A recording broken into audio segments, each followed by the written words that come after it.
So in this session, we are going to talk about how to create interactive plots using hvplot. It is a library called hvplot. So this library is actually built upon several other libraries like HoloViews and Bokeh and Matplotlib, etc. And it generates interactive plot using the Bokeh renderer. Well, we'll talk about render in like future tutorials. Now, let's just like do these examples to see what hvplot looks like. So,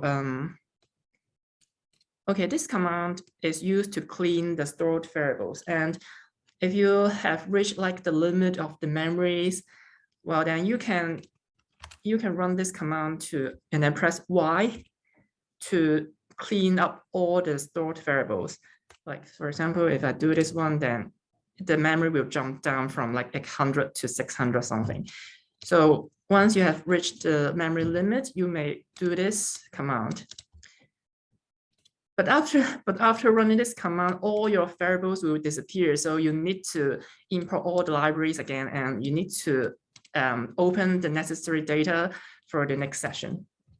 So I just run it here. And here I reassign all the variables to reassign all the data variables, data arrays to the variables, okay. So for hvplots, if you have seen from lecture 1, the slides of lecture 1, it is actually a really smart function that can help you automatically plot something out of your data. So I think the example is something like this one, right? You just call hvplot function here and it will automatically generate plots to you.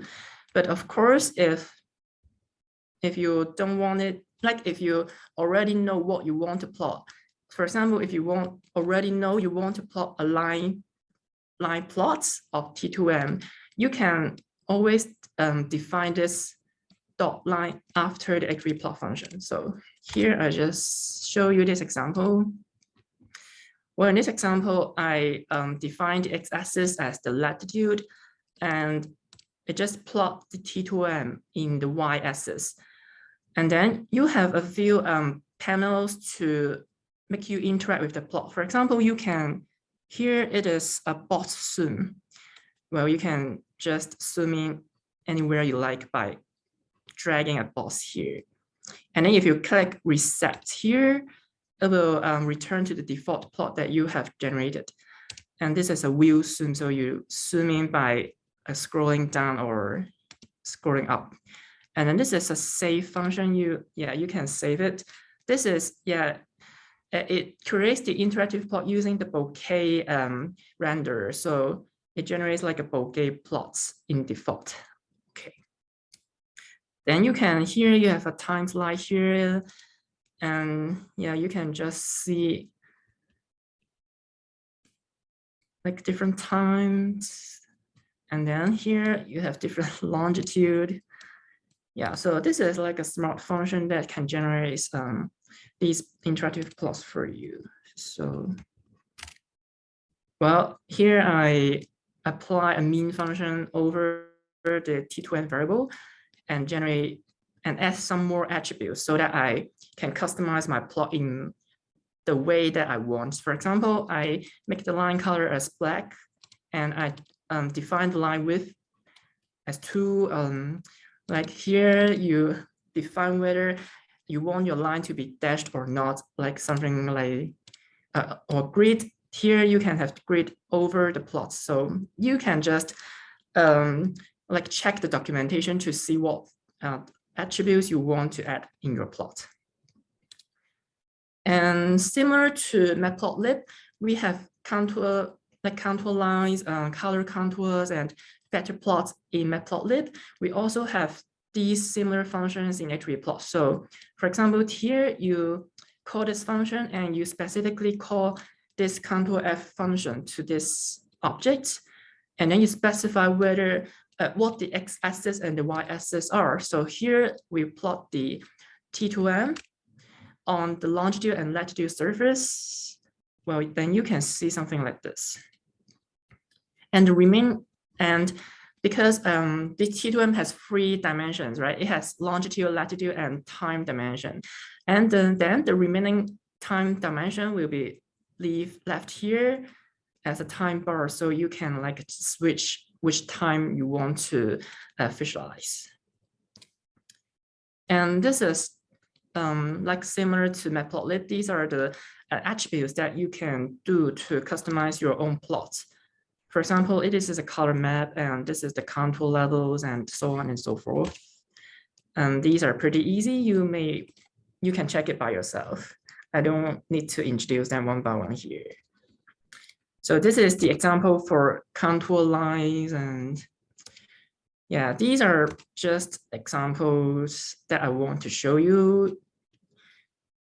And for contour lines, here is a trick to make the contour lines not this colorful, because sometimes if you want to overlay like color contours and contour lines together, you don't want to have colors on the contour lines. So if you use this muted parameter set to true, then it will turn off the color scale for the contour lines. So this is one trick for plotting the contour lines. Okay.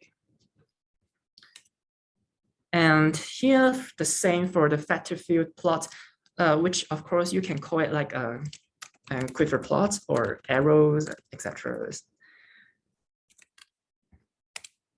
hvplot also has the function to generate a vector field plot, but different from Matplotlib. In Matplotlib, you just need to input the zonal wind and meridional wind components to the function to generate the vector field plot. But in hvplot, you need to change it a bit. So for this function is in here, you type dot vector field here. But in order to plot the vector field in hvplot, you need to have the angle and magnitude of the vectors instead of the u and v components. So here we convert the u, v, u10 and v10 into magnitude and angles, and then store it into a data set here. This is a function to create a new data set, X-array data set. And this is a dictionary that you can define the attributes and the data in each of these variables. So this, okay, we can always print out the data set if we like. So this is the data set that we generate. Here you can see data variables. It becomes magnitude and angles of the wind components of every single coordinates. So here we do some slicing to select part of the data that we plot in the figure, and we select every 24 steps from the data. So it becomes like we select data from these coordinates. You can see it's like 6, 0, 6, and something, something. And you just call this function and plot out this plot here. Well, then you can see these quivers. It's very messy. And of course, you can add some more parameters to customize your quiver plot. Like here, this function is used to make your quiver size depends on the magnitude of the vectors. So this is the trick to make a vector field plot to look more decent. Yeah, more decent. And of course, it's not really a good idea to visualize the whole global wind field using hvplot, because you can see here, if you zoom in like a little bit, well, you cannot really see the details because I've skipped so many arrows, so many data points here, just as to visualize it in a global field. Well, you can always, if you only want to visualize like the wind data around Hong Kong, for example, you can select data according to the latitude and longitude range. and just plot it. But then you can see this is around maybe southern China or what. Well, you can see more detailed wind field here. So this is the trick to like visualize the wind data. And of course, similar to Matplotlib, you can always add overlays to your plot in hvplot. So for example, here I generate one contour, filter contour plot for the T2M and one contour line plot for mean sea level pressure. Here is the two plot, and I assign the plots to a variable. And then in hvplot, if you want to overlay them together in single figure, you use the multiply sign here. Then you can see you can like generate the bottom here is color contours of temperature, and the contour lines are the mean sea level pressure. And then here, if you not multiply two figures, but instead add the two figures together, it will add like a subplot. You can see you can generate like two figures side by side together in the single figure. So a plus sign acts like a subplot in Matplotlib. So these are, I think these are the basics of hvplot.